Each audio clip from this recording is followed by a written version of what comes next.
Bonsoir les élèves du première année baccalauréat sciences mathématiques ainsi que les élèves du première année baccalauréat sciences expérimentales. Ce cours est consacré aux notions de la logique. Ce cours se compose de 4 parties. On va traiter ici la première partie.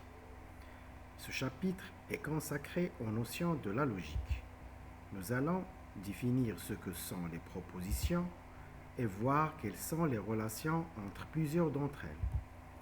Nous construirons ensuite des propositions plus sophistiquées à l'aide des quantificateurs pour tout et il existe. Enfin, nous allons aborder plusieurs types de raisonnement. Les principes de la logique seront utilisés tout au long des chapitres du programme. Les capacités attendues de ce cours. Transformer un énoncé mathématique en écriture symbolique en utilisant les connecteurs et les quantificateurs logiques et inversement. Utiliser le type de raisonnement convenable selon la situation étudiée et enfin rédiger des raisonnements et des démonstrations mathématiques claires et logiquement correctes. Notion de proposition et la notion de la fonction propositionnelle. Il y a beaucoup d'ambiguïté dans notre langue arabe ainsi que la langue française. Par exemple, si on vous demande de choisir café ou thé, il s'agit soit du café, soit du thé, mais pas des deux. Par contre, si dans un jeu de cartes, on cherche un as ou un cœur, alors il ne faut pas exclure un as de cœur. Nous allons besoin donc d'un langage plus rigoureux, c'est le langage de la logique. L'un des objectifs les plus importants de la logique est de distinguer précisément ce qui est vrai de ce qui est faux. Est-ce que le produit de deux entiers consécutifs est un nombre pair, par exemple? Il ne s'agit pas seulement d'avoir une opinion, mais d'être capable d'effectuer une démarche logique afin d'être convaincu et faire convaincre les autres. Cette démarche s'appelle le raisonnement qui sera étudié dans la leçon suivante. On commence par la notion de proposition et on va donner un exemple. L'énoncé P, le produit de deux entiers consécutifs est un nombre pair, c'est un énoncé qui est vrai, selon ce que vous avez déjà vu entre en commun. L'énoncé Q, le nombre racine de 2 est un nombre rationnel, c'est un énoncé qui est faux. Vous avez démontré entre en commun aussi que racine de 2 n'appartient pas à Q. L'énoncé R, l'équation x au carré plus 2x moins 3 égale 0 admet deux solutions dans R. Si on calcule le discriminant delta, on va trouver que delta est positif, ce qui veut dire que cette équation admet deux solutions dans R. L'énoncé S, n appartient à n tel que n plus 2 égale à 7. Cet énoncé n'est pas une proposition. Alors la proposition, c'est un énoncé mathématique qui peut être vrai ou bien faux, mais il ne peut pas être vrai et faux en même temps. Ici, n plus 2 égale 7, il est vrai pour n égale 5, mais il est faux pour n égale 0 par exemple. Ce qui veut dire que ce n'est pas une proposition. La définition maintenant de la proposition. Une proposition est une phrase mathématique à laquelle on peut attribuer une et une seule valeur de vérité. C'est-à-dire, elle est soit vrai, soit faux, mais pas vrai et faux en même temps. Ou bien vrai pour des cas et faux pour d'autres cas. À savoir vrai, notez V en abrégé, ou bien fausse, notez F. Et elle est généralement désignée par une lettre P, Q, R, etc. On dit alors qu'on a P ou bien que P est vrai. On va résumer tout cela dans une table qui s'appelle la table de vérité. Soit P une proposition, on affecte à P le nombre 1 s'il est vrai et le nombre 0 s'il est fausse. Et on schématise ce fait par un tableau appelé table de vérité de P. Alors P, elle est soit vraie, donc on affecte 1, ou bien fausse, alors on affecte 0. Soit on écrit 1, soit on écrit V, ou bien soit on écrit faux, soit on écrit F. On passe maintenant à la fonction propositionnelle. Une activité, on considère les énoncés mathématiques suivants. P de x, c'est x appartient à R, tel que racine de x au carré plus 9 égale à x plus 3. Et Q de xy, c'est xy appartient à R au carré, c'est-à-dire x dans R et y aussi, tel que x plus y égale xy. Ici, l'énoncé P de x contient une variable x et l'énoncé Q de xy contient deux variables x et y.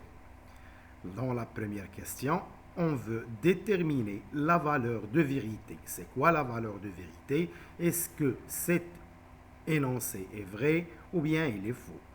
On veut déterminer la valeur de vérité de P de 0 et celle de P de 1. Ici, P de 0, si on remplace dans P de x, x par 0, on va trouver racine de 0 au carré plus 9 qui vaut 3 égale 0 plus 3 qui vaut aussi 3, ce qui veut dire que P de 0 est vrai. Mais si on veut P de 1, en remplaçant x par 1 dans P de x, on va trouver racine de 1 au carré plus 9 qui vaut racine de 10 et 1 plus 3 qui vaut 4, on constate que racine de 10 égale 4 est fausse. Alors l'énoncé P de x est vrai pour des valeurs de x, mais il est faux pour d'autres valeurs. Maintenant, on veut déterminer la valeur de vérité de Q de 2, 2, et celle de Q de moins 1, 1. Maintenant, Q de 2, 2, 2, si on remplace x et y par 2, on va trouver 2 plus 2 qui vaut 4 égale 2 fois 2 qui vaut aussi 4. Donc, c'est un énoncé qui est vrai. Mais PQ de moins 1, 1, si on remplace x par moins 1 et y par 1, on va trouver moins 1 plus 1 qui vaut 0 égale moins 1 fois 1 qui vaut moins 1. 0 égale moins 1 est un énoncé qui est faux. Maintenant, on peut déduire que les énoncés P de x et Q de xy s'appellent des fonctions propositionnelles, ce qui veut dire que la fonction propositionnelle est un énoncé mathématique qui contient un ou plusieurs variables et qui peut être vrai dans des cas si on affecte aux variables des valeurs et il est faux si on affecte aux variables d'autres valeurs. Si on veut donner un exemple d'une fonction propositionnelle à une variable et un autre d'une fonction propositionnelle à deux variables, je vous propose les énoncés suivants. Par exemple, R de n, si n appartient à n, tel que n au carré plus n moins 2 égale 0, c'est un énoncé qui contient une variable et elle est vraie par exemple pour n égale 1 et elle est faux par exemple pour n égale 0. S de xy, c'est xy appartient à r au carré, tel que xy plus x plus y plus 1 égale à 1. C'est un énoncé qui contient deux variables et il est vrai, par exemple, si on affecte à x et y tous les deux le nombre 0. Et il est faux si on affecte à x, par exemple, 1 et y moins 2. Maintenant, on peut vous proposer une définition de la fonction propositionnelle. On appelle une fonction propositionnelle toute phrase ou énoncé mathématique dépendant d'une ou plusieurs variables appartenant à un ensemble donné. Elle peut être une proposition lorsqu'on remplace cette variable par un élément déterminé de cet ensemble. Selon le nombre de variables, une fonction propositionnelle est généralement désignée par P de x, Q de xy, R de xyz, etc. Un exemple, P de n, si n appartient à n, tel que n au carré plus n égale à 2, est une fonction propositionnelle. C'est un énoncé mathématique qui contient une variable. Si on affecte à n un nombre donné, ça va donner une proposition. Si P de 1 ici est vrai, mais P de 0 est fausse. P de xy, c'est x appartient à R, y appartient à R, on peut résumer cela par xy appartient à R au carré, tel que x au carré plus y au carré égale 2. C'est une fonction propositionnelle qui contient deux variables. P de 1, 1 est vrai, ou bien ici P de moins 1, 1 est vrai. Aussi, on a aussi P de 1, 1 est vrai. P de moins 1, 1 est vrai, et P de 0, 2 est fausse. On passe maintenant au quantificateur. Il existe deux types de quantificateurs. Le premier s'appelle le quantificateur universel et l'autre s'appelle le quantificateur existentiel. Une activité, on considère les deux fonctions propositionnelles suivantes. P de x, c'est x appartient à R tel que x au carré moins 9 égale x moins 3, facteur de x plus 3, et Q de x, c'est x appartient à R tel que racine de x au carré plus 4 égale x plus 2. L'énoncé P de x ici est toujours vrai pour tout réel x, parce qu'il s'agit d'une identité remarquable. Cette identité remarquable est toujours vraie. On a pour tout x appartient à R, x au carré moins 9 égale x moins 3, facteur de x plus 3. Si on affecte à x n'importe quelle valeur, cet énoncé est toujours vrai. Donc, pour tout x, on a x au carré moins 9 égale x moins 3, facteur de x plus 3. C'est une proposition qui est toujours vraie. L'expression pour tout s'appelle le quantificateur universel et sera notée par ce symbole. On va écrire pour tout x appartient à R. C'est un symbole qui remplace l'expression pour tout. Pour tout x appartient à R, x au carré moins 9 égale x moins 3, facteur de x plus 3. Par exemple, pour tout x appartient à R, x au carré supérieur ou égal à 0, c'est une proposition vraie. Mais pour tout x appartient à R, x au carré supérieur strictement à 0, c'est une proposition fausse parce qu'il existe un élément dont son carré n'est pas strictement supérieur à 0, c'est 0. Par exemple, 0 au carré n'est pas supérieur strictement à 0, ce qui veut dire que cette proposition est fausse. Maintenant, on passe à l'énoncé Q de x. Est-il vrai pour tout réel x? Non. L'énoncé Q de x pour tout réel x est faux. Car, par exemple, si on prend x égale 1, on va trouver racine de 1 au carré plus 4 qui vaut racine de 5 n'est pas égal à 1 plus 2 qui vaut 3. Mais, malgré que cet énoncé est faux pour tout x appartient à R, mais on peut dire il existe au moins x appartient à R tel que racine de x au carré plus 4 égale x plus 2. Maintenant, l'énoncé deviendra vrai parce qu'il existe un élément qui vérifie ça. Par exemple, si on affecte à x0, racine de 0 au carré plus 4 qui vaut 2 égale à 0 plus 2 qui vaut 2. Donc si on dit pour tout x, il est faux, mais si on dit il existe au moins un élément qui vérifie ça, l'énoncé deviendra vrai. Alors l'expression il existe au moins s'appelle le quantificateur existentiel et sera noté par ce symbole. On écrit il existe un x appartient à R tel que racine de x au carré plus 4 égale x plus 2. L'énoncé maintenant sera vrai. en changeant le symbole ou bien le quantificateur, l'énoncé deviendra vrai dans quelques situations. Langage et symbole.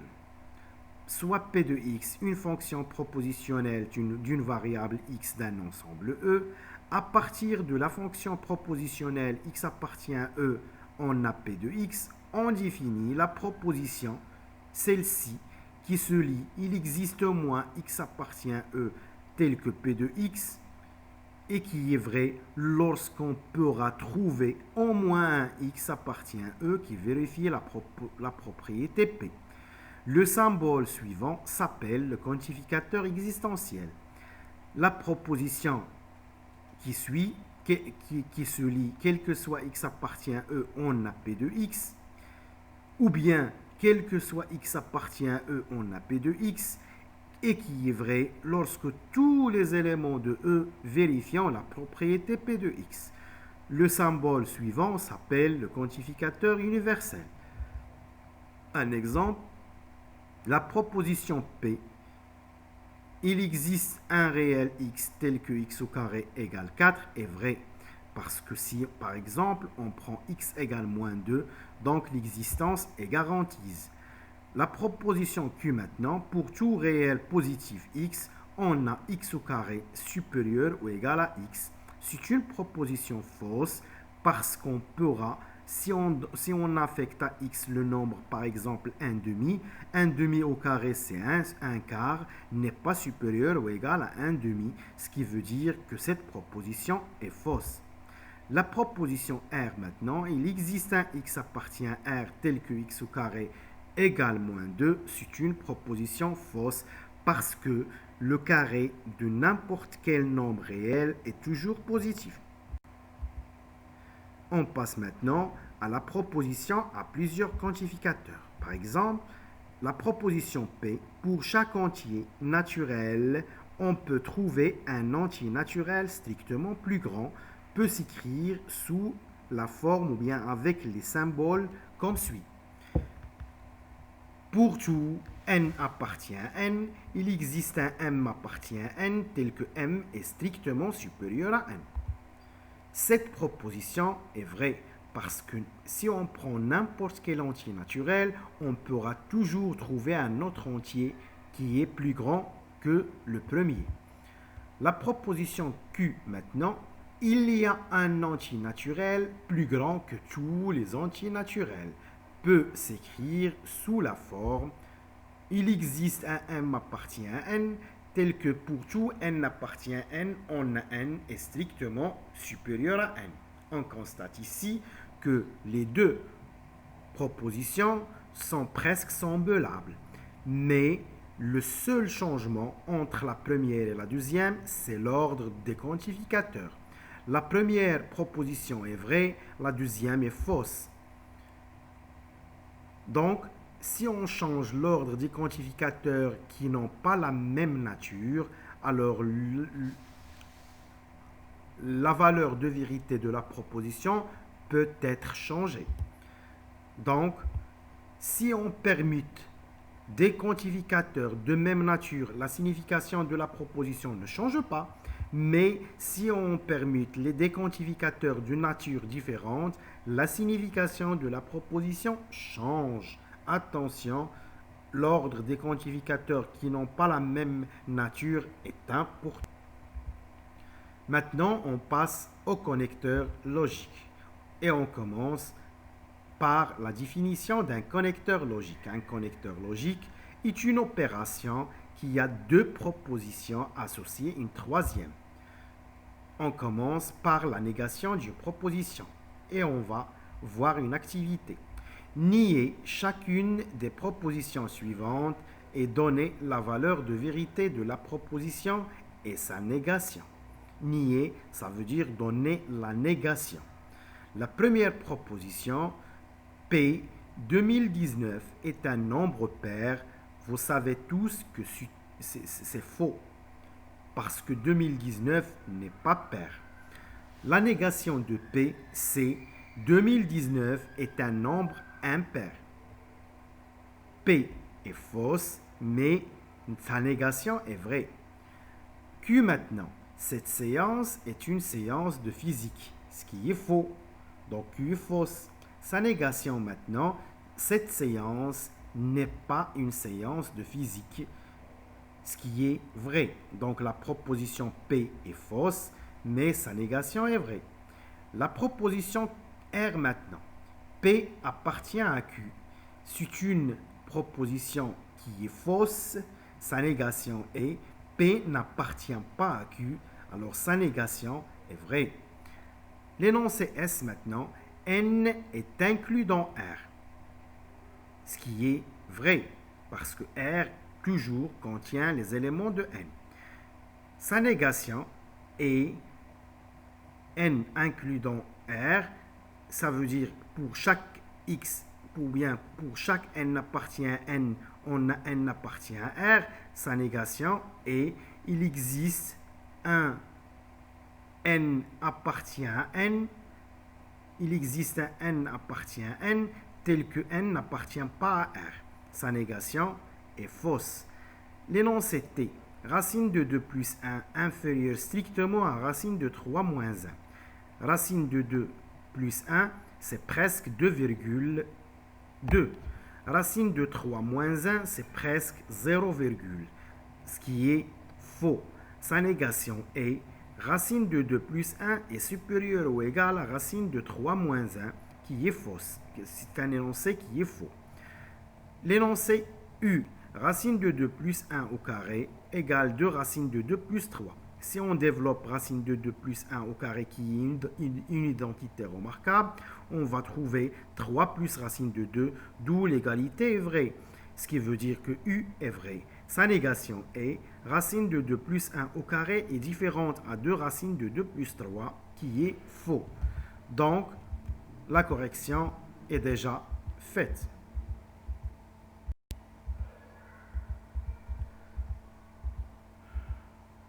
La définition maintenant de la négation d'une proposition, soit P, une proposition, la négation de P est la proposition qui sera notée par ce symbole. Cette P, ça veut dire non P, ou bien la négation de P, ou bien tout simplement P bar. P bar, c'est la négation de P.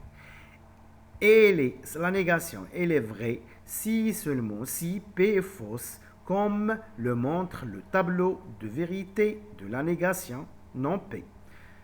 Quand vous voyez dans le tableau ci-contre, si on affecte à P1, ça veut dire P est vrai, non P est fausse. Et si P est fausse, non P est vrai. Une remarque, la négation de P, c'est exactement P. Ils ont la même valeur de vérité. Un exemple, 3 appartient à Z, sa négation 3 n'appartient pas à Z. 2 plus 9 égale 11, sa négation est 2 plus 9 est différente à 11.